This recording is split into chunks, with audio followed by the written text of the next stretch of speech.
미국의 3대 지수가 큰 폭으로 하락을 했고, 우리나라도 유럽도 그렇게 금요일날 장이 좋지는 않았습니다. 일단은 이게 엔비디아거든요. 근데 엔비디아가 사실은 주도주였죠. 작년 한 중반 이후부터, 그러니까 2023년도 중반 이후 중반쯤에 챗 GPT가 나타나면서 사실 AI 사이클이 이 미국 주식들을 쭉 끌고 올라왔는데, 보시면 작년에 이제 이렇게 중반 이후에 한번 붐을 치면서 AI 사이클이 끌고 올라왔고요. 그리고 그게 2024년도 들어오면서 강화되면서 올라왔는데, 주식이 지수상으로 보면 S&P 500 지수나 나스닥보다 먼저 엔비디아가 지금 고점을 쳤고, 그 다음에 고점을 낮추고 있는 상황인 거거든요. 그래서 전조는 조금씩 있었습니다, 사실은.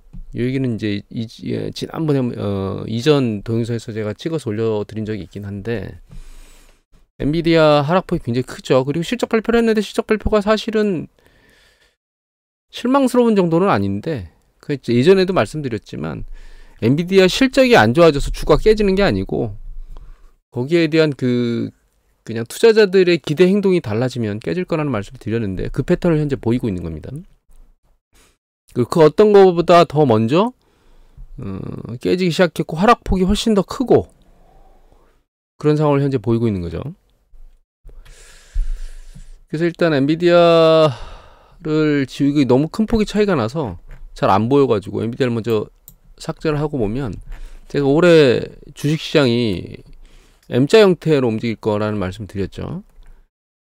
그래서 이때는 실제로는 이게 조정이기보다는 일정 부분 그냥 쉬어가는 정도라고 판단을 했어야 될 것 같고, 지금 조종이 한번 들어갔다가 다시 반등을 했는데 다시 내려오고 있는 상태고, 여기서 우리가 중요하게 봐야 될 건 바로 앞 동영상에서 말씀드렸던 것처럼 전고점을 강하게 돌파하지 못하고 내려가고 있다는 게 상당히 중요하거든요. S&P 500 지수 같은 건 거의 고점까지 올라오긴 했지만, 나스닥 같은 경우에는 이게 주도였죠. AI 사이클이 따라오는 그런 주도를 훨씬 더 많이 잘 반영하는 나스닥 같은 경우에는 전고점 아예 근접도 못하고 지금 밀려 내려가고 있는데, 이 조정 국면이 아랫방향으로 지금 거세게 금요일날 더 강화됐거든요. 여기서 이제 멈추는 게 아니고, 그래서 일정 부분은 아랫방향으로 지금 쓸려 내려가는 형태로 다시 자리를 잡은 게 아닌가, 그런 생각이 듭니다. 그리고 이동평균선으로 보면 잘 안 보이실 수 있긴 한데, 여기 이제 이 캔들 차트, 이거 나스닥 S&P 500 지수입니다. 여기 20일 이동평균선이 있고, 그 밑에 50일 이동평균선이 있거든요. 그게 이제 깨져가지고 밑으로 내려왔다가, 이 주가가 모든 이동평균선을 빠른 속도로 깨고 위로 올라가긴 했는데, 이게 전고점을 세게 돌파하지 못하고 다시 밑으로 끌려 내려오면서 20일하고 50일을 다 깨고 내려왔거든요. 그리고 지금 100일 이동평균선 바로 위에 있습니다. 지금 요것도 요번 주에 깨지지 않을까, 그런 생각을 하게 되고, 지난번에 여기 있는 200일 이동평균선을 건드리면 좀 매력적이지 않을까라는 생각을 했죠. 단기적으로 매수하는 게.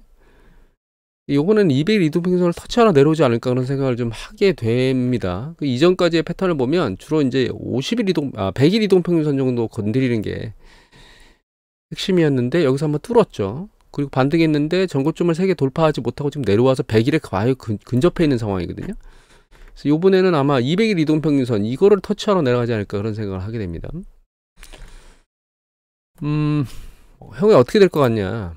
일단은 지금 현재 중요한 거는 선도주, 그러니까 엔비디아가 고점을 못 오리고 깨지고 있다는 거 하고요. 그 다음에 이 지수도 그렇게 움직이고 있다는 점 하나가 중요하긴 하지만, 실제로 중요한 건 이제 경제지표의 움직임이 이 주식시장의 추세를 완전하게 결정하는 그런 방향으로 끌고 갈 수 있을지 없을지를 결정하게 될 거라는 거예요.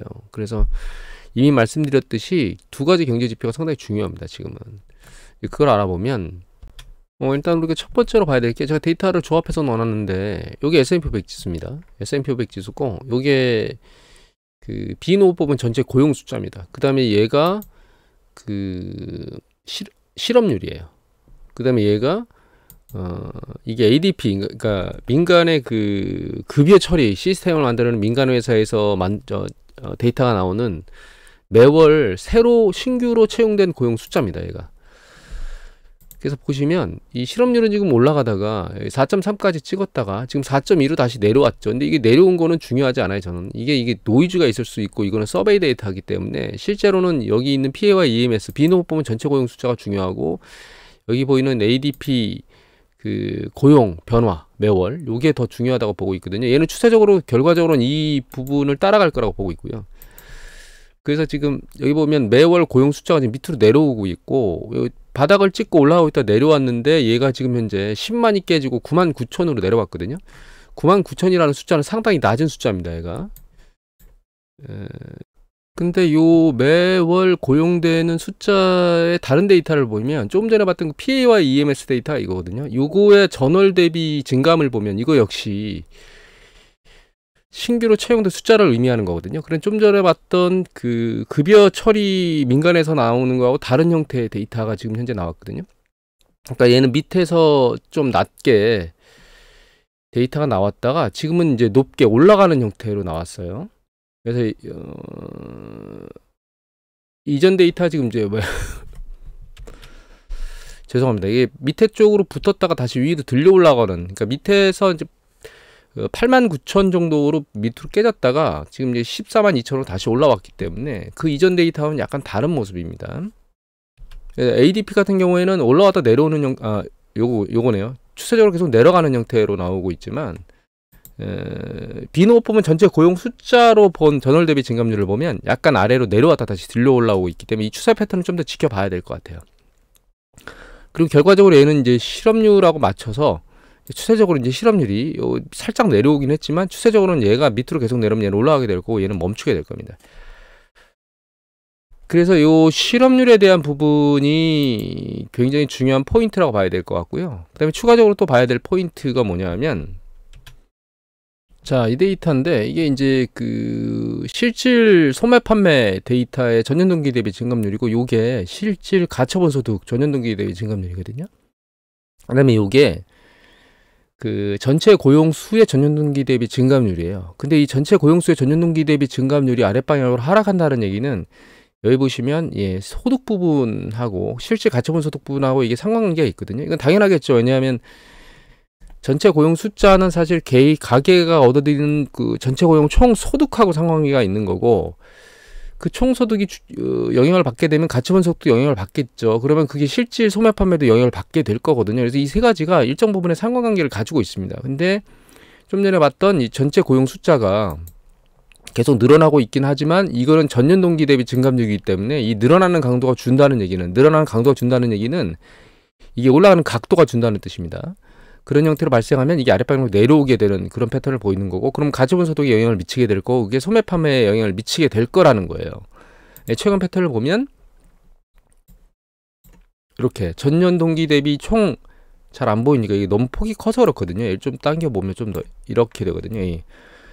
전년 동기 대비 그 총 고용 숫자가 점점 좀 줄고 있죠, 아랫방향으로. 그래서 여기서 가처분 소득이 좀 밑으로 좀 빠지고 있습니다. 실질 가처분 소득이.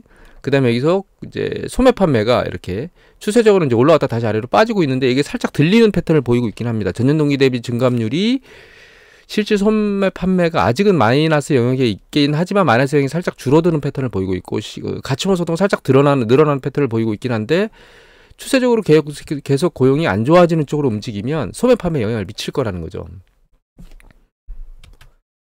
다만 아직까지 보면 이게 PC들이거든요. 이 세 가지가 실질 PC 중에 보시면 이거는 실질 PC의 전체 다 말하는 거고, 이거의 전년 동기 대비 증감률입니다. 요게 실질 PC의 서비스, 요게 실질 PC의 구스 제품 쪽이거든요.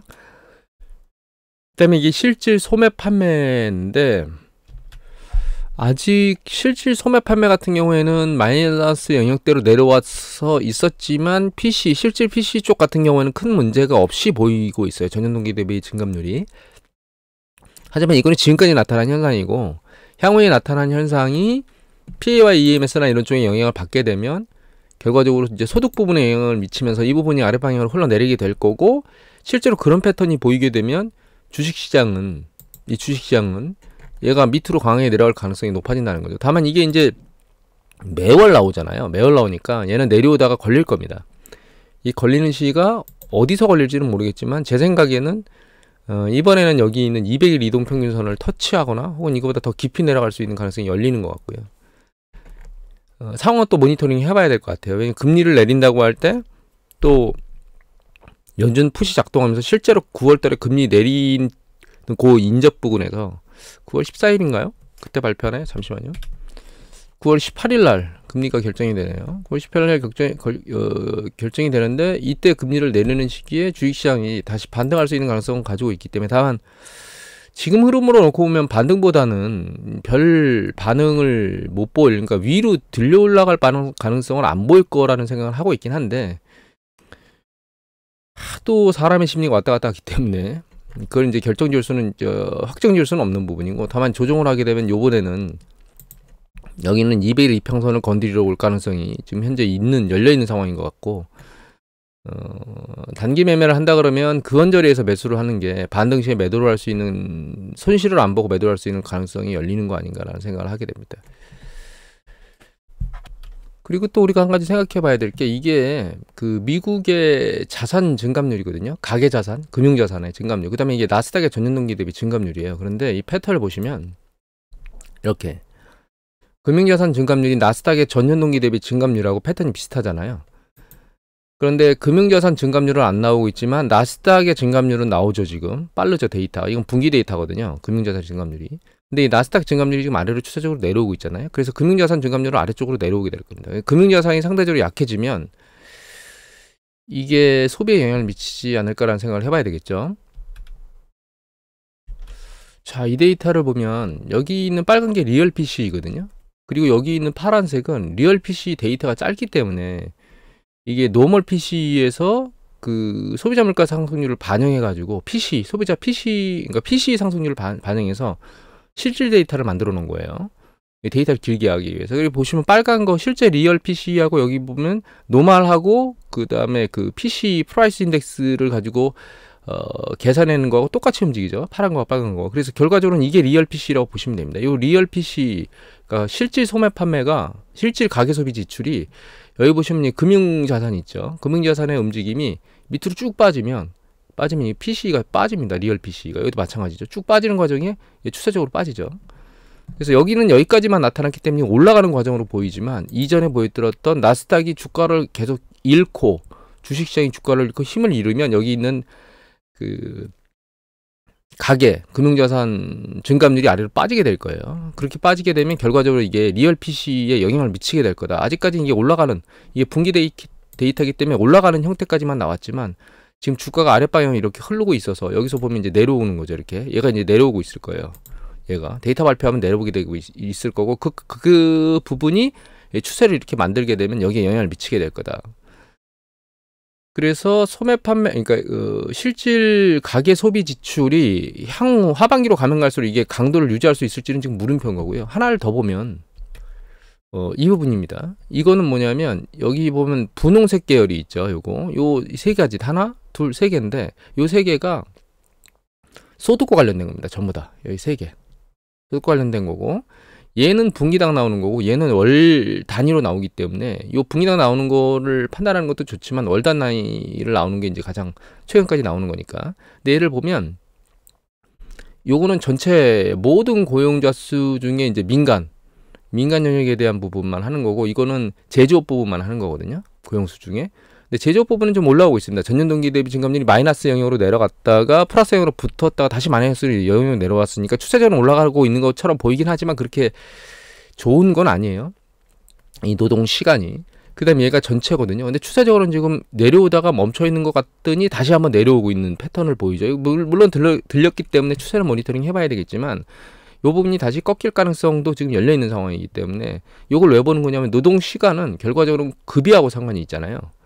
그래서 급여가 아랫방향으로 추세적으로 내려오고 있는 그런 가능성이 열리는다는 거예요. 여기 보면 분홍색이 내려올 때 여기 요 소득이 분홍색이 아랫방향으로 내려올 때 역시 고용 가처분 소득, 실제 가처분 소득도 아랫방향으로 이제 깨질 가능성이 높아진다고 봐야 되거든요. 그래서 지금 노동 시간 자체가 그렇게 긍정적이지 않습니다. 급여에 추세적으로는 전체 고용 숫자가. 조금 살아나는 것 같긴 했지만 다시 지금 아랫방향으로 올라가는 강도가 멈춘 상태에서 내려오는 거 아닌가라는 의심을 들게 만들고, 전체 노동자 수의 그러니까 고용 숫자가 아니고 노동 숫자는, 노동 시간, 주간 평균 노동 시간은 이게 아랫방향으로 내려오는 것 같은 모습을 보이고 있거든요. 물론 들렀기 때문에 이제 모니터링 계속 해야 돼요. 그래서 노동 시간이 아랫방향으로 좀 흘러내려가고 위로 들리질 못하는 상황이고, 만약에 그런 상황을 유지하게 되고, 그 다음에 이제 여기 좀 전에 보셨던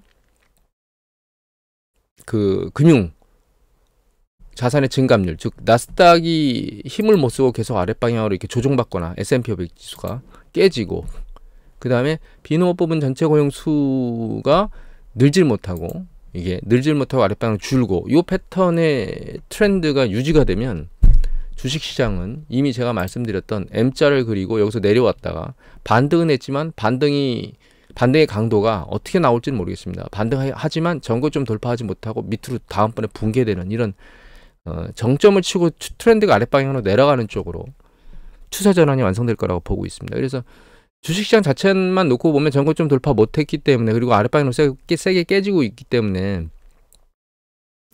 시장 자체가 상당히 위험하다라고 하는 모습은 현재 보이고 있긴 하지만, 이미 이제 앞에서 보여드렸던 고용 지표들, 그래서 비농업부문 전체 고용 숫자, 그리고 이제 그 고용 숫자가 얼마나 빠른 속도로 정점을 치느냐, 그리고 하강하느냐라고 하는 포인트가 하나일 것 같고요. 그 다음에 그 주식시장이 힘을 잃으면 금융자산 증가율이 떨어지면서 그게 이제 소비에 영향을 미칠 것 같고, 그 다음에 노동시간, 요 세 가지의 부분이 상당히 중요하고, 지금 현재로서는 금융자산 같은 경우는 탄력을 잃었기 때문에 이거는 앞으로는 앞에 방향은 좀 그 부정적인 형태로 움직일 것 같고요. 그래서 노동시간하고 그 다음에 고용된 숫자의 움직임이 상당히 중요하고, 그 패턴에 따라서 결과적으로는 붕괴될 수 있다. 그리고 그 붕괴 강도는 그 지표들이 어느 형태로 나타났냐에 따라 달라질 거라고 현재 보고 있습니다. 그리고 하나를 더 보면 주가는 깨졌고, 그 다음에 기준금리는 안 내려오고 있지만, 이 파란 기준금리입니다. 3개월 국채 수익률은 이미 방향을 받고 내려오고 있고, 10년 국채 수익률은 빠른 속도로 밑으로 내려오고 있죠. 전형적으로 정점에서 만들어지는 구성을 형성하고 있고, 주가가 고점을 강하게 돌파하지 못하고 내려오고 있기 때문에 이 추세는, 채권 추세는 아랫방향으로 내려올 거라고 보고 있습니다. 그래서 10년 국채를 굉장히 많이 발행해서 금리가 10년 국채 수익률이 올라갈 수 있다라고 얘기하는 것들이 뭐 한두 달 전에는 막 그런 얘기들이 쭉 나왔는데, 제 생각에는 국채 수익률이 10년 국채 수익률이 일방향으로 자꾸 올라가기에는 쉽지 않을 것 같고, 추세적으로는 아랫방향으로 내려올 것 같습니다. 그러니까 그 얘기를 드렸잖아요. 제가 단순히 채권으로 공급 얘기만 하고 수요 얘기는 하지 않는다고 말씀드렸는데, 이런 상황이라면 안전자산 선호가 높아지면서 10년 국채 수익률의 그 매수 수요가 늘어나면서 이게 윗방향으로 들려 올라가지는 않고 추세적으로는 아랫방향으로 움직이지 않을까라는 생각을 지금 하고 있습니다. 그리고 제가 데이터를 2개 더 넣어놨는데요. 넣어놓은 게 이게 T10Y, EY라 그래서 10년 국채에서 2년 국채 수익률을 뺀 거고, 요게 10년 국채 수익률에서 3개월 국채 수익률을 뺀 겁니다. 얘는 지금 마이너스 영역에 진입한 지 꽤 오래됐고 지금 플러스로 올라와 있는 상태입니다. 그 다음에 3개월 국채 수익률 뺀 것, 10년에서 3년 국채 수익률을 뺀 건 아직 마이너스 영역에서 헤매고 있는데, 예전에도 말씀드렸지만 2년 국채 수익률은 시장 금리를 정확히 반영한다고 봐야, 그러니까 시장의 자금 수요를 반영한다고 봐야 되고, 3개월 국채 수익률은 기준금리와 상관관계 높기 때문에 얘 3개월 국채 수익률은 따라서 위로 올라오게 될 거예요. 언제 올라올 거냐면, 결과적으로는 여기 있는 기준금리가 내려오면 이 3개월 국채 수익률이 아래로 떨어지는 강화 속도가 빨라질 겁니다. 그러면서 얘도 플러스로 터닝할 건데, 그래서 그 얘기를 많이 드렸잖아요. 이게 역전이 된 지가 오래됐는데도 불구하고 경기 수축이 발생하지 않지 않느냐. 그러니까 이 이론은 의미가 없다, 틀린 거다라고 얘기했지만, 제가 그때 말씀드렸죠. 이게 끝난 게 아니고 진행 과정 중에 있다. 그래서 장내 금리가 역전된 이후에 일정 부분 시간이 지나고 나면 경기가 수축한다고 하는 이론은 아직 끝난 게 아니고 진행 과정 중에 있고, 지금도 모니터링 해야 될 대상 중에 하나입니다. 여기서 왜 얘가 깨지는지에 대한 메커니즘은 여기서는 설명을 안 드리겠어요. 이 장내 금리가 역전되면 특정한 현상에 의해서 얘가 수축될 가능성이 높아지는 거거든요. 그러니까 환경이 그렇게 만들어지는 겁니다. 그러면서 시간이 지나면 수축이 되는 건데, 요번 같은 경우에는 그 환경이 약간씩 바뀌어 있는 상황이었고, 이제 대표적인 게 AI라고 하는 사이클이 어느 순간에 갑자기 들어오면서 그 환경이 좀 길어지게 만들었거든요. 네, 여하튼 그래서 지금은 전반적으로 놓고 보면 경기 수축의 시그널들이 높아지고 향후에는 경기 수축의 가능성이 점점 높아진다는 얘기들이 막 쏟아져 나올 겁니다.